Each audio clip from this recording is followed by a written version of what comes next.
উল্লাপাড়া উপজেলার সলপ ইউনিয়নের কানসোনা গ্রামে একটি মুক্তিযুদ্ধ স্মারক স্থাপনা নির্মাণ করা হয়েছে, যেটি আমরা জানতে পেরেছিলাম। বিশেষ করে এটি দেখার জন্য আমার একটি ইচ্ছা ছিল, সেটি আজকে পূরণ হয়েছে। আমি দেখছেন আপনারা যে আমার পেছনে মুক্তিযুদ্ধ স্মারক স্থাপনার যে দৃষ্টিনন্দন একটি স্থাপনা এখানে নির্মিত হয়েছে, যেটি আমাদের কানসোনা গ্রামের যারা কৃতি সন্তান, বিশেষ করে আমাদের কল্যাণবাবু, হকদাদ খান পনির সাহেব, আমাদের শামীম হাসান সাহেব, আমাদের বীর মুক্তিযোদ্ধা গোলাম মোস্তফা মহোদয় এবং আরো অন্যান্য সাধারণ মানুষ, গ্রামের মানুষ সবাই মিলে করে গড়ে তুলেছেন। আমার মনে হয় সারা বাংলাদেশের মধ্যে এটি একটি মডেল যে গ্রাম পর্যায়ে এরকম একটি মুক্তিযুদ্ধের স্মারক স্থাপনা আছে।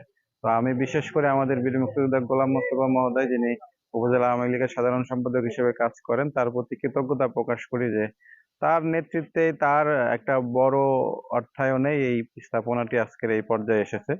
তো আমরা বিশেষ করে আমাদের যে মুক্তিযুদ্ধের চেতনা সমন্বিত রাখার যে আমাদের অঙ্গীকার, সেটি আমরা বাস্তবে রূপ দিতে পেরেছি এই স্থাপনার মাধ্যমে। আপনাদের সকলকে ধন্যবাদ এবং কৃতজ্ঞতা জানাই।